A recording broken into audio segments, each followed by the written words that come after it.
right, welcome to art class. Today we are going to make a hyacinth flower composition. So this is a spring flower. Hyacinth is a spring flower. One of the first that come up. You would see these blooming around the same time that you would see tulips that we learned how to draw. And daffodils. So sometimes you can see the bulbs on them. You might see them like this. A lot of people have them in planters like this, and they're one of those few that you can see like the bulb that they come out of. So this is an example of one that we're going to make today. And for this project, we are going to use our green crayons and our daubers. All right, so you are going to watch, and then after you can follow along with me, all right? The first thing you're going to do, even before you put your name on it, because in case we mess up, I want us to be able to flip our paper over and use the back, so we're not putting our name on it just yet. The first thing we're gonna do is a zigzag line at the bottom of the paper, really close together, and this is going to be our blades of grass.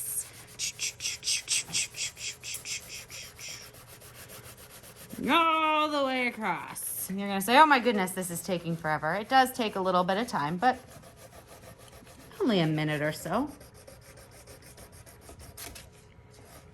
And then you can draw 1, 2, up to 5.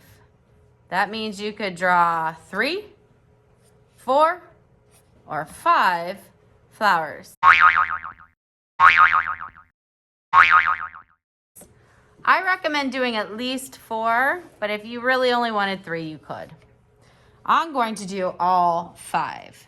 So I'm going to draw my stem straight down. 1, 2, 3, 4. I have this guy over here. 5.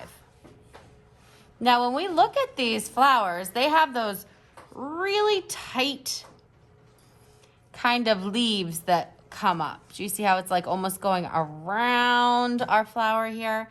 So I'm going to, and they're really tall leaves too. I'm going to draw my leaf really tall. This one's gonna be a little bit shorter. And these are tall, tall, tall leaves.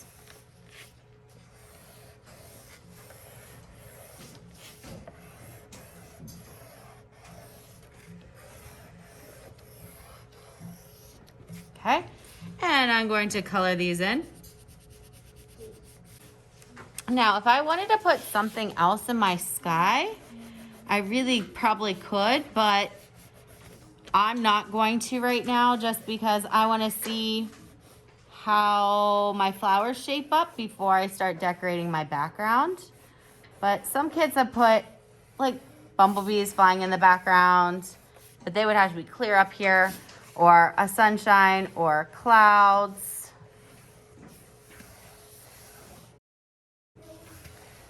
All right. So now I have my hyacinth flowers, their base, their stem, and their leaves. Now I'm going to put my crayon aside, and I am going to now switch to my daughters or dabbers. I call them several different things. Sometimes I call them daughters, sometimes I call them dabbers.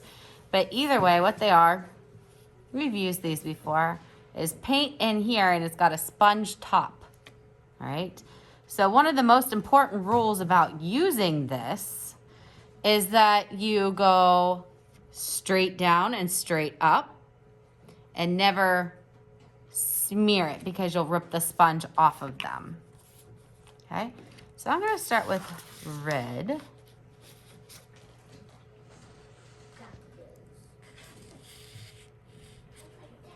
And I'm going to start at the bottom, and I'm just going to go straight down, straight up one side. And I'm going to go almost all the way to the top. And then I'm going to go down the other side, like so. Twist my cap back on. Put them back in the container upright. And I can go to another color. It could be the same color. They could all be red, but I'm going to go to, I think I'm gonna try blue. Teal. Oh boy. All the way up. Now notice my stem's not all the way up there, but that's okay. This one's a little bit chubbier. Okay. Next flower, I'm going to go to pink.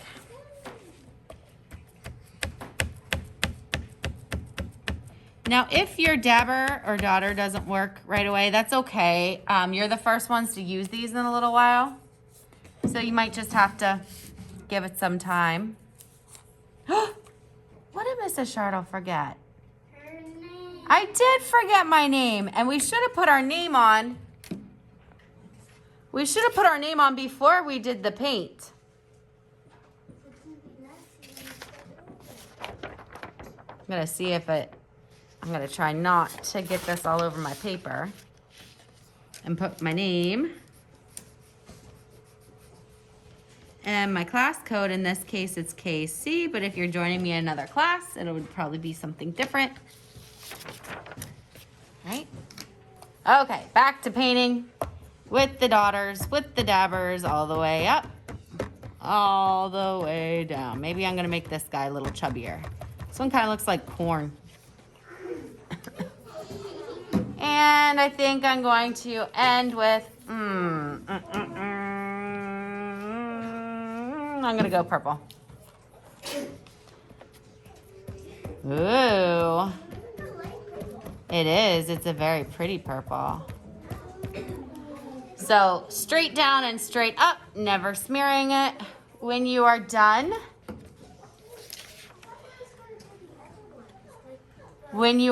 you can put these on the drying rack. And I will probably give these back to you before the end of class.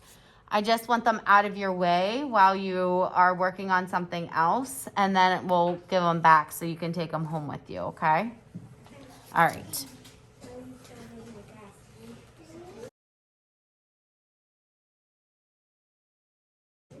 Somebody said, well, why does our hyacinth flowers have to be in grass? And I've never thought of that. You're absolutely correct. You want to make it in a pot? Let's make it in a pot. Let's put 2 here, though. And we learned how to draw a pot the other day with a skinny rectangle. And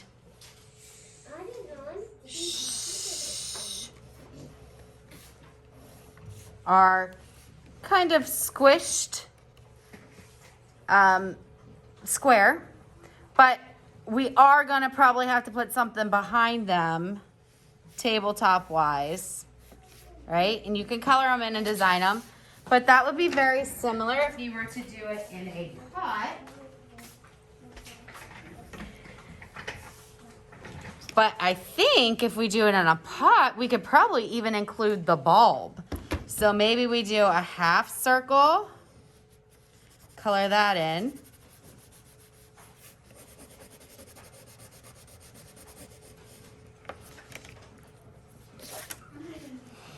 And the stem coming out of that and kind of down and onto the bulb so it looks like it's growing off of there. And then we have our leaves. This is such a good idea.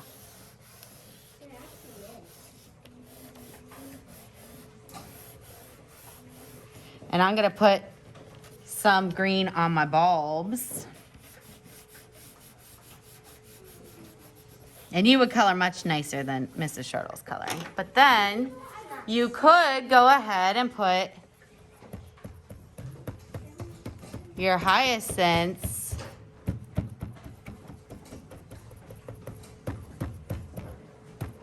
coming out up here. That is a very good idea if you want to do yours that way. Your choice, okay?